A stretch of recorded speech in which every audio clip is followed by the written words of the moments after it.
Greetings everyone, it's your boy the Antman here, back at you with another review, and welcome to another installment of the Chilling Spooktacular Month.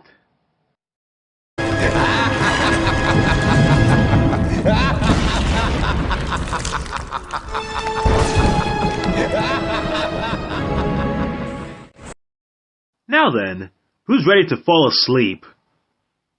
Well, if you're someone who lives on Elm Street, you have my pity.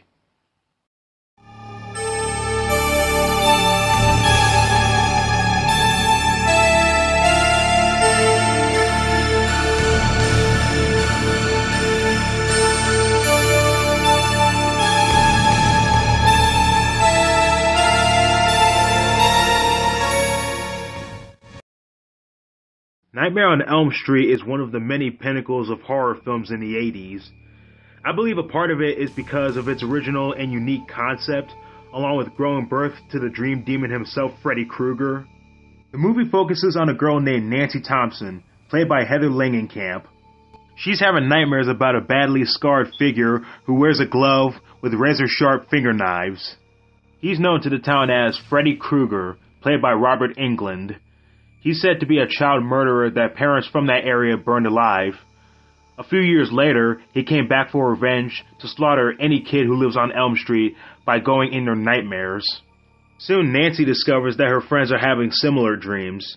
When they begin to die, Nancy realizes that she must stay awake to survive. Therefore, she tries to draw Freddy out into the real world to bring him down ASAP. This movie, for all it's worth, is quite a scare and killjoy. Since this is the first time that we see Freddy in action, they do in fact show that he's a threatening and demented entity. One of the most iconic scenes is when he kills Nancy's friend Tina. This is Freddy's first big scene, and when we see him teleport from behind a tree to the front of the house, not to mention seeing him cut off 2 of his fingers on the left hand, it's freaky in all of the right ways, and I enjoy this scene all too well. Now granted, this sequence isn't as creative as the ones in the sequels, but I still consider it a good set piece. The other kills are nicely staged too. One thing I do love about them is that they make you feel numb and invulnerable, as if you're the person being killed in the dream. Speaking of which, the actors do a fine job at their parts and make you feel sorry for them once one of them falls asleep. Nancy's friend Glenn is played by Johnny Depp in his acting debut. So yes, people, Jack Sparrow himself was killed by Freddy Krueger. Heather Langenkamp is great as Nancy too. She really wants to find answers on who this killer is and how to bring him down. She has a lot of determination to want to end Freddy's evil doings once and for all.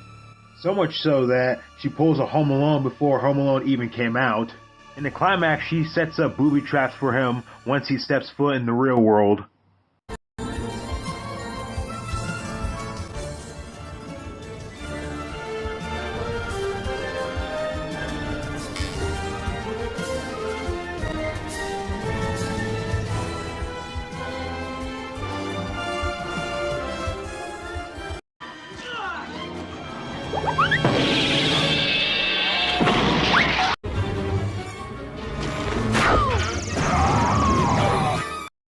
This sequence is probably one of my favorites from the series.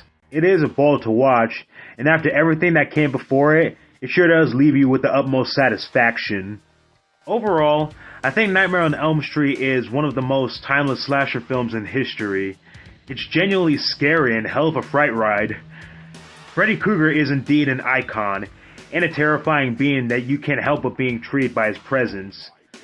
Knowing the legacy that follows after this, that's saying a lot. I give the first Nightmare on Elm Street a 10 out of 10.